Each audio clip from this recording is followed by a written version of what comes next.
사랑하는 성도 여러분, 우리가 살아가는 이런 현대 시대에는 정보와 지식이 너무나도 넘쳐나고 있습니다. 손 안에 스마트폰 하나로 세상의 지식은 거의 다 접근할 수 있습니다. 그런데 정작 사람들은 무엇을 해야 할지 몰라 헤매고 있죠. 갈등은 더 많아지고 결정은 더 어려워지며 책임질 줄 아는 사람은 점점 줄어드는 것이 현실입니다. 왜 그런 걸까요? 그 이유는 간단합니다. 지식은 넘쳐나도 지혜가 부족하다라는 것이죠. 오늘 본문은 느부갓네살의 꿈을 해석하기 위해 그 꿈으로 인해서 위기 앞에서 한 사람 다니엘이 이 하나님의 지혜를 사람으로 다가갔을 때 그 지혜로운 판단과 결정으로 인해 해결해주는 그런 모습을 보여주는 이야기입니다.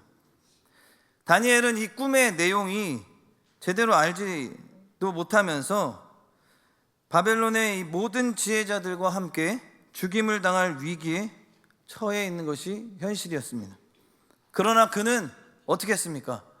기도로 하나님의 지혜를 구했고 이제 그 해답을 가지고 왕 앞에 서게 되는 내용이 오늘 본문의 내용입니다. 오늘 말씀을 통해서 우리가 이 시간 하나님이 주시는 지혜는 과연 어떤 특징을 가지고 있으며 어떻게 우리 삶에 우리가 적용해서 삶을 살아갈 수 있는지 한번 세 가지로 나누어서 살펴보도록 하겠습니다. 첫 번째로는 본문 24절에 나오는 내용처럼 하나님의 지혜는 생명을 살리는 지혜다라는 것입니다. 사랑하는 성도 여러분, 다니엘이 하나님의 응답을 받고 이제 그 다음 장면에서 우리는 매우 놀라운 장면을 보게 돼요. 오늘 본문 24절 말씀을 한 번 더 함께 읽겠습니다. 시작. 다니엘은 왕이 바벨론 지혜자들을 죽이라 명령한 아리옥에게로 가서 그에게 이같이 이르되 바벨론 지혜자들을 죽이지 말고 나를 왕의 앞으로 인도하라. 그리하면 내가 그 해석을 왕께 알려드리리라 하니. 아멘. 하나님께서 꿈과 그 해석을 다니엘에게 알려주셨을 때 그가 가장 먼저 한 일이 무엇입니까? 자신만을 위한 성공이나 영광을 구한 것이 아니라 무엇을 했죠? 지금까지 자신과는 아무런 친분도 없고 또 오히려 바벨론의 체제에 깊이 몸담고 있던 지혜자들, 바로 즉 점성술사와 술객들, 또 갈대아 박사들을 위해 먼저 간구했다는 거예요. 그들을 죽이지 말아 주십시오. 제가 왕께 가서 해석을 알려드리겠습니다. 현실적으로 봤을 때 이 얼마나 놀라운 일입니까? 다니엘은 왕 앞에 나아가 자신의 지혜를 뽐내거나 오히려 저들을 죽이십시오. 오직 제가 진짜입니다. 저만이 해석할 수 있습니다. 이렇게 한 게 아니라 그는 자신이 받은 하나님의 지혜를 통해서 사람을 살리는 선택을 했다라는 것입니다. 그렇습니다. 이것이 바로 하나님 지혜의 본질이라는 거예요. 즉 하나님의 지혜는 살리는 지혜다라는 것입니다. 그래서 오늘 설교의 제목이 이렇죠. 한번 따라해 주시겠습니까? 하나님의 지혜는 사람을 살립니다. 할렐루야. 야고보서 3장 17절에도 이렇게 말씀하세요. 오직 위로부터 난 지혜는 첫째 성결하고 다음에 화평하고 관용하고 양순하며 긍휼과 선한 열매가 가득하고 편견과 거짓이 없나니. 아멘. 다니엘은 이 지혜를 가지고 있었다는 거예요.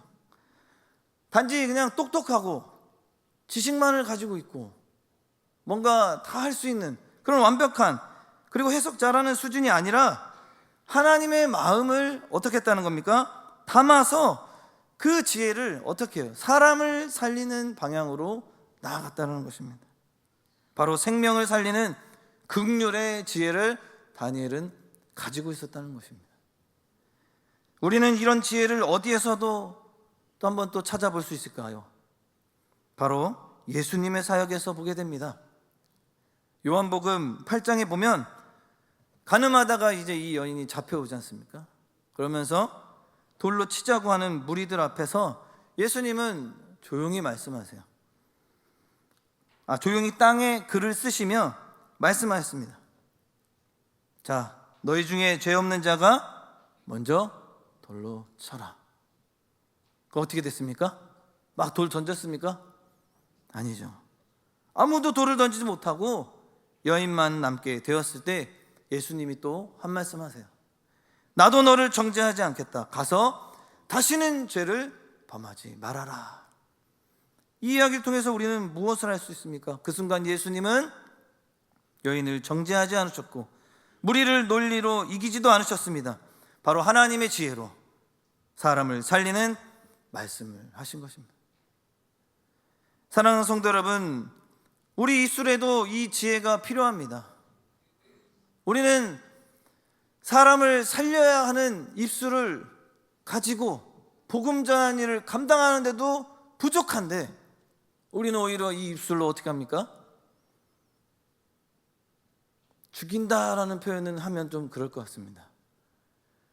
우리가 좀 위험하게 한 영혼을 향해, 죽어가는 영혼을 향해 우리가 살리는 지혜로 우리는 이 입술로 복음을 전해야 하는데 오히려 우리의 입술을 통해서 때로는 상처를 주고 또 때로는 실망감을, 참된 제자의 삶의 모습을, 그리스도의 향기를 나타내지 못하는 결과를 우리는 입술을 통해서 나타날 때가 많이 있다는 것이죠. 우리는 얼마나 자주 정확함을 핑계로 남들을 날카로운 말로 정죄하고 정직함을 빙자하여 비난을 퍼부을 때가 있습니까? 어디서 그렇죠? 가정에서, 또 직장에서, 심지어 교회 안에서도 우리 말 한마디가 사람을 살릴 수도 있고 또 반대로 무너뜨릴 수도 있다는 것입니다. 그래서 바울은 에베소서 4장 29절에 이렇게 말씀하세요. 우리 한번 함께 읽도록 하겠습니다. 시작. 무릇 더러운 말은 너희 입 밖에도 내지 말고 오직 덕을 세우는 데 소용되는 대로 선을 말을 하며 듣는 자들에게 은혜를 끼치게 하라. 할렐루야. 우리 마지막 저 구절이 저는 참 감동되고, 저도 목회자의 삶으로서 삶을 살아가면서 저 마지막에 있는 은혜를 끼치게 하라는 단어가 저에게 굉장히 와닿습니다. 그리고 또 저게 저에게는 또 무거운 어떻게 보면 짐이 됩니다. 왜냐하면 목회자니까 은혜를 끼치는 행동과 말을 해야 하는데 때로는 그렇지 못할 때가 있기 때문입니다. 저도 인간인지라 죄인인지라 실망감을 줄 때가 많이 있다는 것이죠. 그러나 사랑하는 성도 여러분, 우리는 오늘 말씀 에베소서 4장 29절처럼 무릇 더러운 말은 너 입 밖에 내지 말고 오직 덕을 세우는데, 그리고 선한 말을 하여 듣는 자들에게 어떻게 하다고요? 은혜를 끼치게 하는 저와 여러분 되기를 주님의 이름으로 간절히 소망합니다. 다니엘이 그렇다는 거예요. 다니엘이. 오늘 다니엘은 바로 그 선한 말을 했습니다. 죽어야 마땅한, 그리고 여겨질 만한 바벨론 술사들을 위해 하나님이 주신 지혜로 중재자가 되었다는 것이죠. 그리고 그 일을 통해 그는 단순한 지혜가 아니라 생명을 살리는 지혜를, 또 살리는 지도자로서의 모습을, 또 도구가 되었다는 것입니다. 그렇게 사랑하는 성도 여러분, 오늘날 우리의 삶 속에서도 이 다니엘처럼 이 선한 말, 그리고 지혜로운 말을 우리가 해야 한다는 것입니다. 그것이 단순한 위기를 피하기 위한 기술적인 부분이 아니라는 거예요. 하나님의 마음을 품고 사람을 살리기 위한 그 신앙의 반응이기 때문에 우리는 이런 것들을 감당하기 위해 더욱더 노력을 해야 한다는 것입니다. 우리는 누구의 도구입니까? 우리는 주님의 도구인 줄 믿습니다. 복음 전하는 일에 우리가 쓰임받는 도구인 줄 믿습니다. 죽어가는 영혼들을 살리는 데 쓰임받는 우리는 도구입니다. 근데 그 도구가, 주님은 그 영혼을 살리고자 해서 우리를 도구로 사용하시기 원하는데 우리는 감히 그것을 방해하면 되겠습니까? 그렇다면 우리는 다니엘처럼 우리가 어떤 삶 가운데 도구로서의 삶을 살아가기 위해, 우리가 쓰임받기 위해 과연 어디에서 다니엘처럼 설 수 있을까요? 그것은 거창하고 특별한 것이 아닙니다. 근데 사람은 인생을 살아가는 데 있어서 그 자리를 굉장히 중요시하게 생각하죠. 어떤 자리요? 굉장히 우월한 자리, 굉장히 높임받는 자리, 사람들이 환호하는 자리, 선망의 대상이라는 그런 자리만을 우리가 때로는 갈망하고 욕심을 내고 그것을 쟁취하기 위해 최선을 다한다는 것입니다. 그러나 주님이 원하시는 자리는 그러한 거창한 자리가 아니에요. 바로 우리의 일상 속 하나님이 우리를 두신 그 자리에서입니다. 각자 맡겨진 자리에서, 가정 안에서 가족 간의 갈등이 생겼을 때, 또 상처 입은 자의 입장을 먼저 품어주고 따뜻하게 말할 수 있다면 우리는 이미 다니엘처럼 지혜로운 자로 쓰임받고 그렇게 말하고 있는 줄 믿으시기 바랍니다. 또한 교회에서는 어떻습니까? 교회 공동체 안에서 우리는 예수 그리스도를 머리로 하고 몸된 교회된 지체들입니다. 팔과 다리의 역할을 감당해야 할 공동체입니다. 그런데 왜 우리는 이런 공동체 안에서 오해와 갈등이 있습니까? 나는 그렇게 생각하고 얘기한 게 아닌데, 나는 그런 의도로 한 게 아닌데, 근데 때론 받아들이는 사람의 입장에서는 오해와 갈등이 생길 때가 많이 있다는 것이죠. 그리고 정죄의 언어가 아니라 오히려 중보자의 마음으로 건네는 그런 위로의 말이 오가야 되는데, 따뜻한 사랑의 말이 오가야 하는데, 우리는 때론 내 감정과 내 육신의 연약함으로 인해 말로써 감정적으로 흥분해서 실수를 할 때가 많이 있다는 것입니다. 그렇기 때문에 우리는 사람을, 또 생명을 살리는 그 지혜의 말을 할 수 있도록 매일매일 주님 앞에 나와 무릎 꿇고 기도해야 하는 줄 믿으시기 바랍니다. 성령의 충만함을 입도록 노력해야 한다는 것이죠. 우리의 힘으로 할 수 없을 때 누구의 도움을 받아야 합니까? 바로 성령님의 도우심을 요청해야 합니다. 우리는 비록 연약하고 죄인이지만 우리를 들어서셔서 능력으로 인도하시는 분은 바로 성령님이십니다. 오늘 주일날 예배 때도 말씀하시지 않습니까? 우리는 성령의 충만을 입어서 성령님의 도우심을 구해서 성령님의 능력으로 우리는 삶 가운데 그렇게 하나님의 참된 제자로, 도구로 쓰임을 받아야 한다는 것입니다. 사랑하는 여러분, 그러므로 오늘도 하나님께 기도하며 지혜를 구하는 저와 여러분들이 되기를 바랍니다. 우리가 때로 힘듭니까? 노력해도 안 됩니까? 기도해야 합니다. 주님께 붙들려 나아가야 합니다. 주님 붙잡으시기 바랍니다. 그래서 우리는 지혜는 단순히 문제를 그냥 해결하기 위한 기술이나 방법이 아니라는 거예요. 그때그때만 잠깐 해결하기 위한 어떤 기술, 잔재주 아니라는 거죠. 그것이 곧 하나님의 지혜로 반응하는 삶으로 나타나야 합니다. 삶 가운데 이게 나타나야 돼요.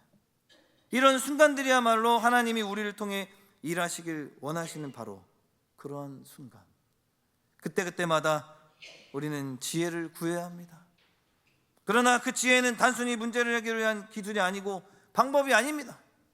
그렇기 때문에 사람을 살리는 사랑의 지혜로, 또 공동체를 세우는 긍휼의 지혜가 될 수 있도록 주님 앞에 간절함으로 구하며 나아가야 한다는 것이죠. 하나님은 지금도 이 순간 그런 사람을 찾고 계시는 줄 믿으시기 바랍니다. 다니엘처럼 위기의 시대에 생명을 품고 지혜롭게 반응을 할 줄 아는 사람, 예수님처럼 정죄보다는 회복과 용서를 먼저 말할 줄 아는 사람, 그리고 말씀 안에서 분열이 아닌 화해를 이루는 공동체의 지혜로운 중재자의 말이라는 것이죠. 하나님은 그런 사람을 통해 지금도 세상을 바꾸시고 또 그 회복의 일을 계속 해 나가시는 줄 믿으시기 바랍니다. 아무쪼록 오늘 이 말씀 붙들고 하나님의 지혜는 생명을 살리는 지혜다. 그래서 그러므로 그 지혜를 우리가 구해야 한다. 간절히 사모해야 한다. 그리고 그 지혜를 말하고 그 지혜로 삶을 살아내기 위해 간절히 주님 앞에 간구하며 나아가는 저와 여러분 되기를 주님의 이름으로 간절히 축복합니다. 두 번째로는 25절에서 28절의 내용에 보면 하나님의 사람은 영광을 자신을 위한 것이 아니라 누구를 위한 것으로 한다고요? 바로 하나님께 돌리는 줄 믿으시기 바랍니다. 오늘 본문 25절 말씀에 보시면 내가 사로잡혀온 유다 자손 중에서 왕께 그 해석을 알려드릴 사람을 찾았나이다. 아리옥은 이제 다니엘을 데리고 급히 왕 앞에 나가죠. 그러면서 이렇게 방금 본문 말씀 말합니다. 여기서 우리가 근데 흥미롭게 좀 생각해보고 주목해야 될 것은 뭐냐면, 누구의 태도냐면 이 아리옥의 태도예요. 그는 마치 자신이 다니엘을 이렇게 발군한 사람처럼, 그죠? 그러면서 공을 돌리며 말하잖아요. 그러나 다니엘은 전혀 거기에 반응하지 않습니다. 26절에 느부갓네살 왕에게 묻잖아요. 네가 내가 꾼 꿈과 그 해석을 능히 내게 알게 하겠느냐. 이 질문은 다니엘에게 보면 어떻게 보면 기습적인 질문이 될 수도 있습니다. 근데 우리에게는 인간적으로 볼 때는 그것이 기회일 수도 있죠. 그런데 우리가 그렇게 생각할 수 있잖아요. 이제 내가 좀 인정을 받겠구나, 오케이, 한번 보여줘야지, 이렇게 어떤 기회로 삼아서 다니엘이 할 수도 있는데, 그런데 다니엘은 그렇게 할까요? 그렇게 전혀 하지 않습니다. 어떤 태도를 취하냐면, 오늘 본문 27절과 28절의 말씀을 우리가 함께 읽도록 하겠습니다. 다니엘이 시작. 다니엘이 왕 앞에 대답하여 이르되, 왕이 물으신 바 은밀한 것은 지혜자나 술객이나 박수나 점쟁이가 능히 왕께 보일 수 없으되 오직 은밀한 것을 나타내시리는 하늘에 계신 하나님이시라. 그가 느부갓네살 왕에게 후일에 될 일을 알게 하셨나이다. 왕의 꿈 곧 왕이 침상에서 머릿속으로 받은 환상은 이러하나이다. 아멘. 다니엘 참 멋지지 않습니까? 네, 꼭 다니엘처럼 되기를 주님의 이름으로 소망합니다. 아멘.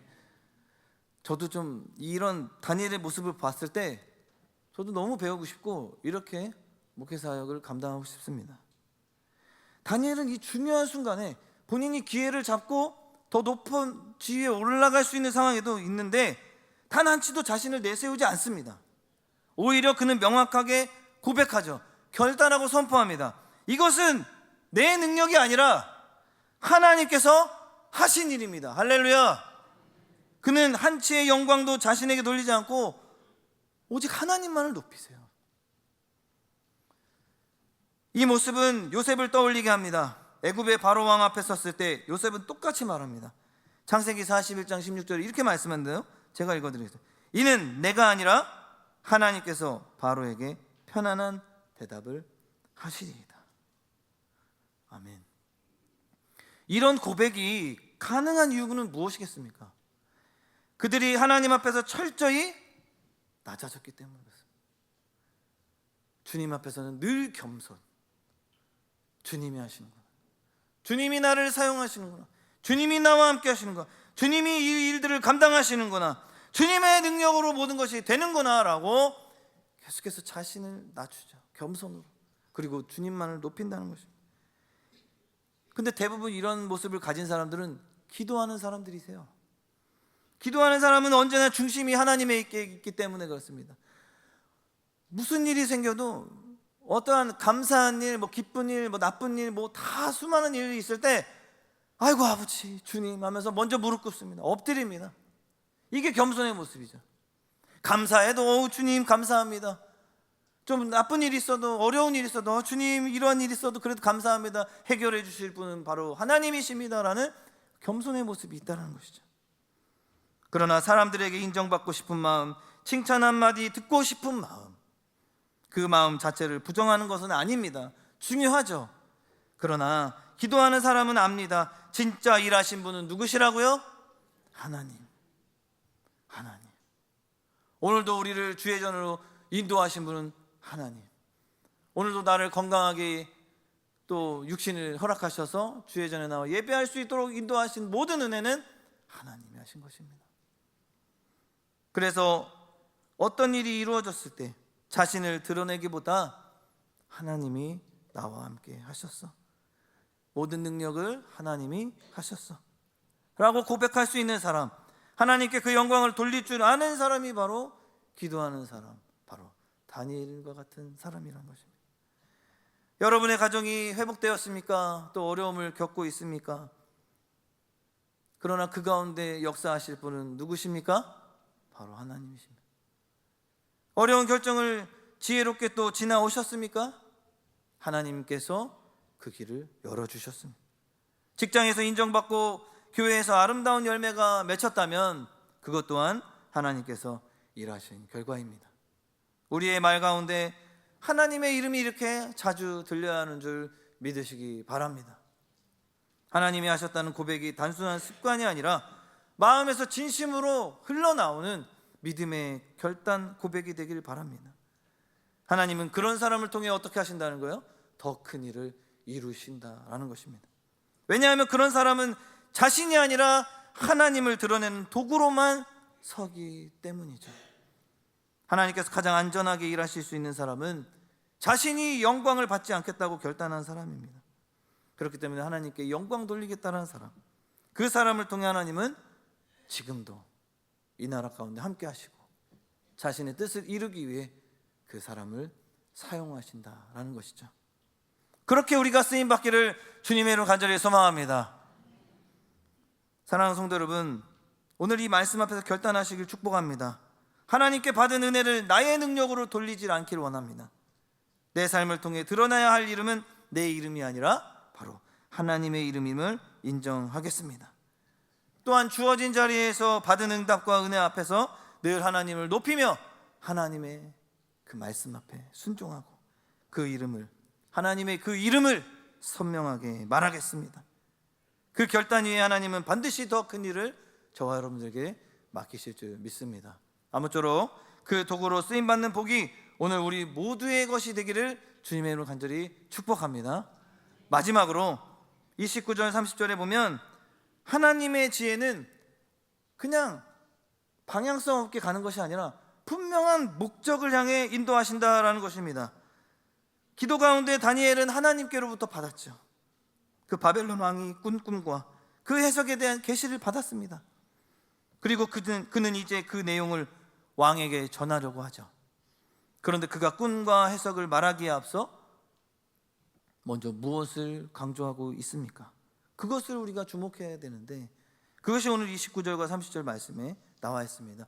우리 함께 본문 29절과 30절 말씀 읽도록 하겠습니다. 시작. 왕이여, 왕이 침상에서 장래일을 생각하실 때에 은밀한 것을 나타내시는 이가 장래일을 왕에게 알게 하셨사오며 내게 이 은밀한 것을 나타내심은 내 지혜가 모든 사람보다 낫기 때문이 아니라 오직 그 해석을 왕에게 알려서 왕이 마음으로 생각하던 것을 왕에게 알려주려 하심이니이다.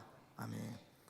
다니엘은 이 계시가 자신이 똑똑해서 자신의 어떤 능력이 있어서 이것들을 얘기해 줄 수 있는 것이 아니라 하나님께서 목적을 가지고 왕에게 이야기해라 알리신 것임을 분명히 밝히고 있습니다. 그러니까 하나님의 지혜는 그 문제를 그냥 단순히 푸는 수단이 결코 아니라는 거예요. 정답을 그냥 단순히 정답을 주는 것이 아니라 하나님의 무엇이요? 뜻과 그리고 목적을 향해 우리를 인도하는 수단이다라는 것을 다시 한번 깨닫는 저와 여러분 되기를 주님의 이름으로 간절히 소망합니다. 하나님은 느부갓네살 왕의 마음속에 있던 질문, 내 나라와 미래는 어떻게 될 것인가? 이렇게 물어본 마음, 그 깊은 질문에 응답하셨죠. 이는 단순한 호기심이 아니라 인간 이 존재의 본질적인 물음에 대한 하나님의 응답이었다라는 것입니다. 여기서 우리는 하나님의 지혜가 갖는 중요한 특징을 또한 보게 되는데요. 하나님의 지혜는 방향이 있다는 것이에요. 그리고 목적이 있고 또 역사를 향해 흘러가고 있다는 것입니다. 지금도 이렇게 역사하시는 줄 믿으시기 바랍니다. 성경 전체는 이런 원리로 다 가득해요. 자, 요셉에게 주어진 꿈과 해석의 지혜 어땠습니까? 단지 흉년을 대비하기 위한 것이 아니었습니다. 그것은 하나님의 백성을 구원하기 위한 섭리와 뜻이었죠. 그리고 모세가 받은 하나님의 말씀과 지혜는 어떻습니까? 단지 이스라엘을 애굽에서 탈출시키기 위한 것 아니죠.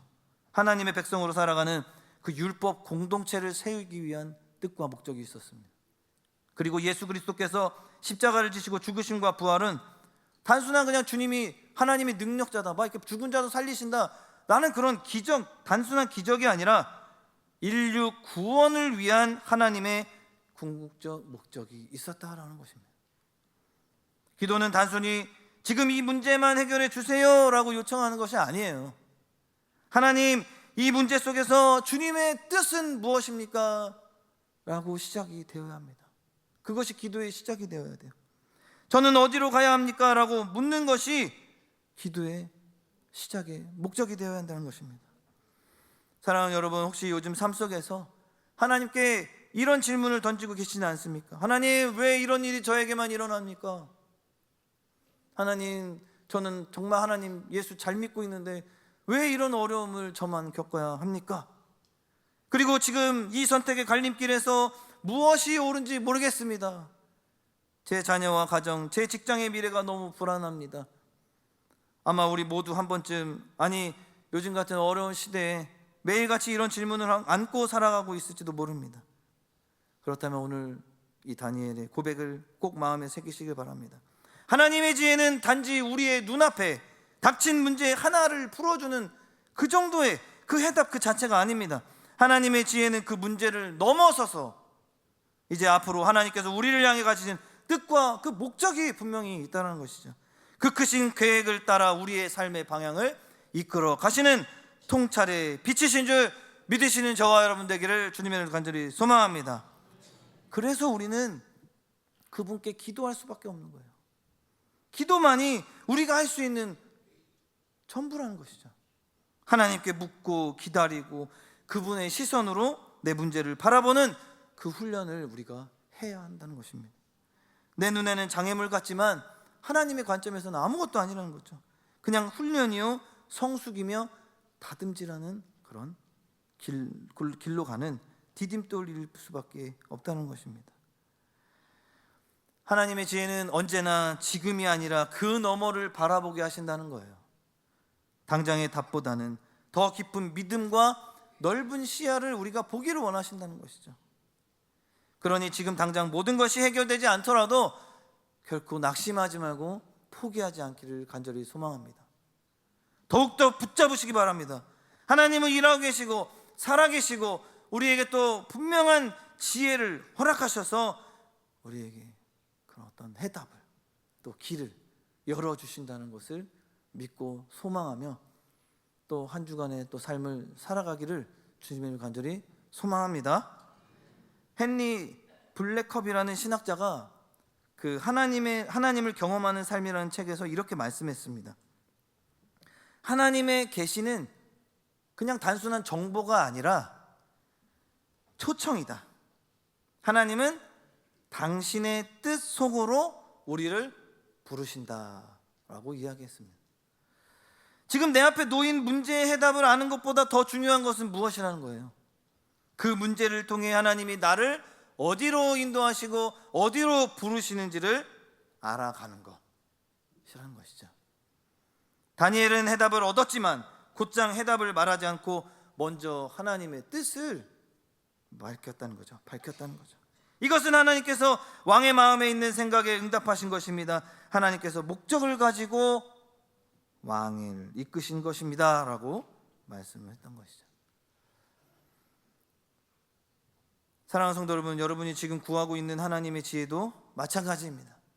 그 지혜는 단순히 지금 당장의 문제를 풀기 위한 도구가 아니라 오히려 그 위기를 넘어 하나님의 뜻을 이루는 길로 여러분을 이끄는 방향이라는 거예요. 그래서 지금 눈앞에 일이 풀리지 않았다고 낙심하지 말아야 된다는 것이 우리가 해야 할 일입니다. 그럴 때 하나님은 여러분의 기도에 단지 어떤 정보만을 주시는 것이 아니에요. 하나님은 여러분을 부르십니다. 할렐루야. 반드시 부르시고 그 뜻에 동참할 수 있도록 인도하십니다. 그리고 우리를 실제로 도구로 사용하시는 줄 믿으시기 바랍니다. 이 시간 말씀을 맺도록 하겠습니다. 사랑하는 성도 여러분, 우리는 지금 다니엘을 통해 한 가지 분명한 사실을 보았습니다. 하나님의 지혜는 단순히 똑똑함이 아니에요. 그냥 잘났다라는 정도가 아닙니다. 분명한 사실 무엇입니까? 그 지혜는 위기 속에서 사람을 살리고 공동체를 세우며 하나님의 뜻을 이루어가는 능력이다라는 것입니다. 다니엘은 그 지혜로 바벨론의 지혜자들을 살리셨고 하나님의 이름을 드러냈으며 하나님의 목적을 향해 나아갔다라는 것이죠. 오늘 이 시대도 마찬가지입니다.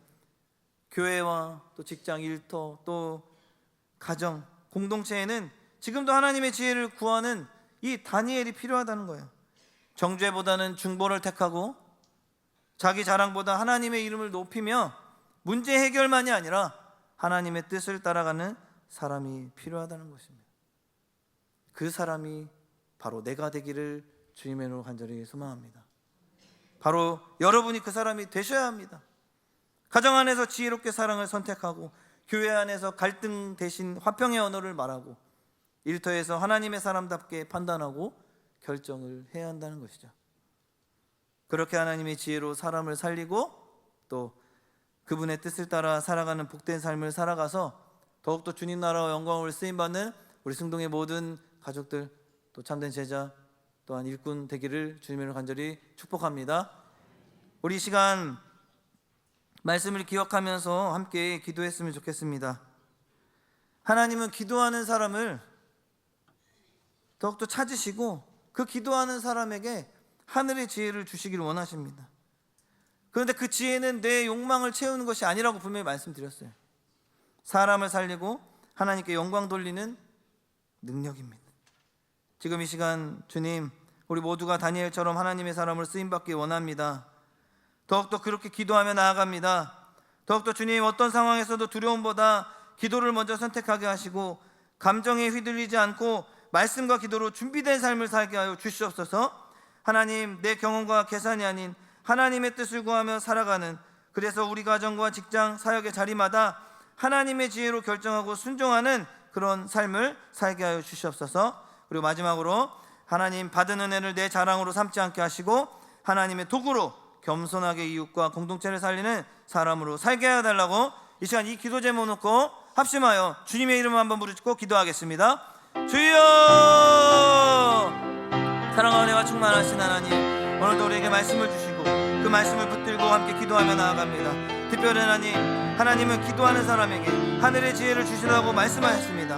그 지혜는 그러나 내 욕망을 채우는 것이 아니라 사람을 살리고 하나님께 영광 돌리는 능력이라고 말씀하셨습니다. 지금 이 시간 우리가 모두가 다니엘처럼 하나님의 사람으로 쓰임받기를 원하오니 그렇게 기도의 사람 되게 하셔서 어떤 상황에서도 두려움보다 기도를 먼저 선택하여 감정에 휘둘리지 않고 말씀과 기도로 준비된 삶을 살게 하여 주시옵소서. 또한 하나님, 내 경험과 계산이 아니라 하나님의 뜻을 구하며 살아가게 하셔서 우리 가정과 직장, 사역의 자리마다 하나님의 지혜로 결정하고 순종하게 하셔서 그 모든 것들이 하나님께 영광이 되며 더욱더 예수 그리스도의 향기를 풍겨 믿지 않는 영혼들이 더욱더 주님을 만나고 주님께 나아와 영광 돌리는 그 모든 복음의 확장이 될 수 있도록 우리를 사용하여 주시고 인도하여 주시옵소서. 더욱더 하나님, 우리에게 지혜를 구합니다. 하나님의 지혜를 부어주시옵소서. 그 받은 지혜를 가지고 사람을 살리는 자가 되게 하실 줄 믿습니다. 우리 승동의 공동체 안에서 더욱더 위로하는 말, 하나님 정죄보다는 사랑과 섬김의 말을 통하여 하나님 축복된 말을 통하여 우리가 더욱더 협력하여 선을 이루어 하나님께 영광 돌리는 삶을 살아가 우리 교회 가운데 더욱더 부흥의 열매가 기쁨과 감사가 넘치는 우리 교회가 될 수 있도록 우리를 사용하여 주시고 함께 역사하여 주시옵소서. 사랑과 은혜가 충만하신 하나님, 오늘 다니엘의 삶을 통해 위기의 때에 하나님의 사람은 어떻게 살아가야 하는지를 배우게 하시니 감사합니다. 하나님, 우리가 살아가는 세상도 바벨론처럼 혼란하고 답답한 일들도 가득하지만 그 모든 위기 속에서도 주님은 여전히 역사하시며 기도하는 자를 통해 당신의 지혜를 나타내심을 믿사오니 우리도 다니엘처럼 먼저 기도하게 하여 주셔서 더욱더 두려움보다 무릎을 선택하고 분노보다 하나님의 뜻을 묻는 자 되게 하여 주시옵소서. 또한 하나님, 그 지혜를 우리에게 주시되 그 지혜로 나를 드러내는 것이 아니라 온전히 하나님만을 영광 돌리며 하나님의 뜻을 묻는 자가 되게 하셔서 이웃을 살리고 교회를 세우는 도구로 사용하셔서 오직 하나님께만 영광 돌리는 자로 삶을 살아갈 수 있도록 인도하여 주시옵소서. 그렇게 한 주간 동안 삶을 인도하시고 함께하여 주실 것을 믿고 맡겨드려오며 거룩하신 예수님의 이름으로 간절히 기도하옵나이다. 아멘.